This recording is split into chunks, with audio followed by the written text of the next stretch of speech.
Poor old Erik Ten Hag. Another injury blow for Ten Hag with Garnacho, who's now going to miss the international break through an ankle injury. Hopefully it's nothing severe, but that is Donny and Eriksen out with long-term injuries, potentially Garnacho, when Manchester United seems to be getting injury after injury, or just a particularly unfair suspension with Casemiro. Martial's been injured, Sabitza's been injured, but Ten Hag still has Manchester United in a fantastic position despite injuries. And that always says to me, oh, what is Ten Hag going to do when he gets that midfielder in, when he gets that striker in? How good is Ten Hag going to be? And obviously the transfer news coming out today and yesterday and around the news is that Ten Hag wants a big striker, he wants a big midfielder, and he wants a goalkeeper. We've been linked to David Raya, Diego Costa, we've been linked to the Dortmund goalkeeper today, and his name has just completely gone out of my head. But it's been said today that United are ready and willing to back Ten Hag on a big midfield signing. We'll talk about who that could potentially be. And also news on Victor Osimhen, the idea that maybe Osimhen is destined for United. We like Kane, but maybe it's going to be Osimhen. I've always said this with Victor Osimhen. I think it is dependent on Qatar. I think he will be very expensive. I don't trust the Glazers to do that. I think if we get Qatar, that's that big midfield signing, that's that big striker signing, and I'll be confident. And I'll tell you, I'll get into news and tell you why I'd be really confident we get Osimhen if we get Qatar. But as you know, I don't trust the Glazers. But let's get into the transfer news, and then also we're going to get into actually, first of all, let's get into Casemiro speaking out, because Casemiro done an interview. Casemiro didn't get a red card in 500 games at Real Madrid, top professional. And he gets 2 red cards, straight red cards in 3 games at United where VAR has overturned them. And the same guy on VAR has overturned them, who saw worse fouls the day before and didn't overturn that. I think it's a clear Casemiro agenda. I don't care what you say. And Casemiro said, I like the intensity that I play within the Premier League, but there's no malice. I've never gone in with studs to hurt a player. And he's absolutely spot on. Casemiro's never intentionally gone to hurt a player. His ball slips over the foot and he gets sent off. But I cannot keep going on about this because it's going to drive me crazy. There was about 3 players that did the exact same thing as Casemiro when we played Crystal Palace. I think Aye put his arms around Fred. Only Casemiro was sent off. Andre Mariner, who sent Casemiro off on Sunday, saw 3-4 tackles, particularly 2 tackles that were worse than that the day before and didn't think to overturn it, but then overturned Casemiro, who won the ball first. That is all I'm going to say. That I think his red cards are unfair, and Casemiro spoke out about it and he said there's no malice. I think it was unfair. He doesn't really understand the rules, and I don't blame Casemiro for speaking out about it. And hopefully United will go to PGMOL again and try and get something done that they all stick together. Because, Anthony Taylor's cost us points before, moving the ball back too far versus Villa. So much has happened as well. But continuing on, let's get into the news. Let's get into the transfer news. So the story that came out today from Nacional. Now, Nacional's not a top tier source. So I would take this with a pinch of salt. But I do know that United are interested in this player because we were interested in him in the summer. Is that Manchester United are willing to pay a fee of £79.6 million, which is 90 million euros, to sign Camavinga. So they're saying United are prepared to spend 90 million euros to sign Camavinga. Now, I think Manchester United are prepared to spend maybe £80 million to get Frankie de Jong, because that's Ten Hag's dream. I think United are prepared to spend, 70-80 million pounds on a striker and 70-80 million pounds on a midfielder. But I think that will be dependent on, 1, if we get top 4, and 2, potentially new owners. I think if the Glazers stay, we'll have to get top 4 and then raise money in sales. Now, we could raise maybe 100 million in sales with Maguire, McTominay, Dean Henderson, Donny, Martial, Bailly, but I think the only way we get that is raising money in sales and top 4 if we have the Glazers. If we have Qatar, I think 100%. Ten Hag wants a top midfielder, Camavinga, Valverde, De Jong is on the list as well, but Jude Bellingham, we know that. And they're saying that, Manchester United are prepared to spend 80 million to get Ten Hag a top midfielder and someone like Camavinga. Now, this isn't a top tier source, so as I say, take it with a pinch of salt. I always tell you if I think a source is reliable or not. I think that we will go big for a midfielder. I think we will sign a midfielder. In fact, I think we need to sign 2 midfielders, but I think we'll only sign 1. But I think striker will be number 1 priority. And I think most of the budget will be spent out on a striker, which could be very pricey depending on who it is, especially if it's Victor Osimhen.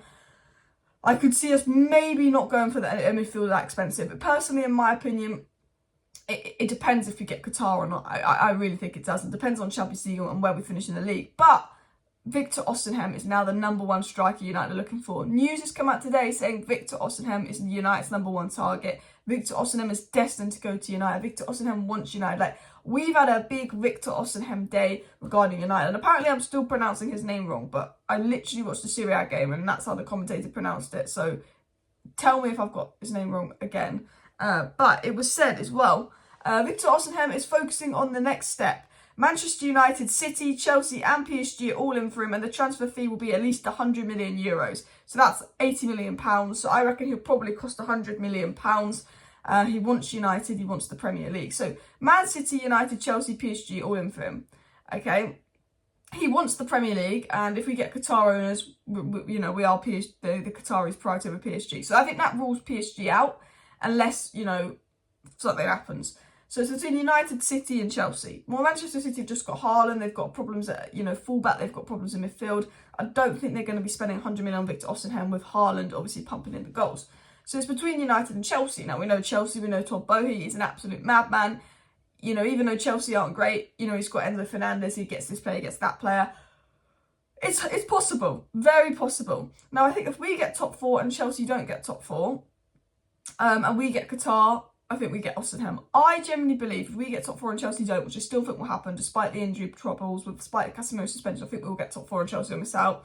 I think that puts United in a massive advantage. And I think if we get Qatar, we get Osimhen. I generally believe, and maybe I'm deluded, maybe I'm stupid, if we have Qatar owners, we will sign him. I generally believe that this is the number 1 striker, but this move is dependent on if we get Qatari owners or not. I generally believe that as well. It was also said that Manchester United are not seriously considering a transfer for Harry Kane at this stage. A total financial package should be too expensive, and Osimhen is more attractive for United. The prospect of dealing with Daniel Levy in order to negotiate a deal for Harry Kane has left United focusing on options like Osimhen and Vlahovic. We know that Kane, I think, is the number 1 priority target, but we know that Daniel Levy will, for a player with 1 year left on his contract, will probably make us pay £100 million for a 30-year-old. And United are starting to think maybe it would be better to look abroad. Now, I think Osimhen will be just as expensive as Kane, but I guess if he's 6 years younger with less years on his contract, it's better value for money to spend more money on him. And I think United, realising that Daniel Levy will be complicated, and all of that, I think potentially could be focusing on Osimhen or Vlahovic over Kane, because they're like, we'll go in for Kane, but, Daniel Levy could mess us about, and this could be a transfer that we get done on deadline day. And it could, I think if we go for Kane, because we know what United like applying players and we know what Tottenham like are selling, I think it's one of those that we'd be dragging on for months and months. This bid was rejected, this bid, that bid, it'll be a long one. So I think it's good to explore other options. And it was said by those from Sky Sports on Luca Marachetti saying to Sky Sports, on Victor Osimhen, that he's destined to go play in the Premier League. And then Victor Osimhen did say this: "I'm working so hard to make sure I achieve my dream of playing in the Premier League one day. It's a process. I just want to keep the momentum. Serie A is one of the top 5 leagues in the world, and it's an amazing feeling." But he said that his dream is playing in the Premier League. So United now focusing on Osimhen and Vlahovic. Osimhen open to the Premier League.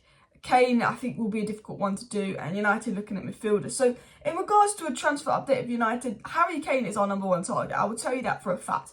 Kane is Ten Hag's number 1 target, but Ten Hag will not pay ridiculous money for Kane. We will not be held for ransom, and United do not want to go in a negotiation bidding war for Harry Kane. United rounding up the transfer news for the summer. I cannot tell you who Manchester United is going to sign. 1, because I don't know who the new owners is, which I think massively impacts the budget. And 2, because I don't know if Manchester United know, they just have a list of targets.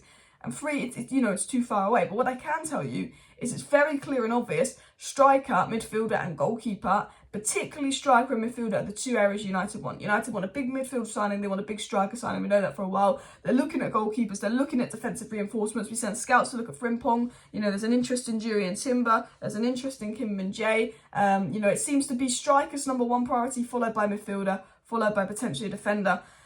And it was said by David Ornstein, Harry Kane is among the main options under consideration at United, and as things stand, Tottenham are not contemplating a sale of Harry Kane, and Tottenham are determined to extend Kane's contract. Initial dialogue has been taken, but nothing advanced. So if Kane's contract gets extended, then that is Goncalo Ramos, Vlahovic, Sesko, Osimhen will probably be the striker targets. The midfield targets, I think Bellingham's the dream, but I think we've realised that that's financially unrealistic. I think Frankie de Jong is the dream. If we don't get de Jong, maybe we look at Valverde, Camavinga. I do think that is a bit pricey. I wouldn't be surprised if United did something maybe that involved Moises Caicedo or Mateus Nunes of Wolves in the Premier League, or potentially someone like Maxim Kakare, or we go to Ajax. It would be interesting to see, because all the midfield signings United have been linked to are big stars, and I think if the Glazers stay, we could get a big striker, but I don't think we could afford a big midfielder as well. So it'll be interesting to see who our smaller kind of options are in midfield, the less expensive midfield players. We were linked to that player of Real Sociedad, what's his name? Can't remember now. It'll be interesting to see what United do, because I don't think we'll get Bellingham. I don't know about De Jong, but I know it's a big striker, a big midfielder, and potentially a goalkeeper. But I think, again, that depends on new owners. Now, I will have an update on the new ownership in tonight's video, so make sure you subscribe for that. Of course, smash that like button, share the video. I hope you found this informative, just kind of a transfer news update video of just sort of where United are at. Smash a like, smash a subscribe. Thank you for watching. See you next time. Bye.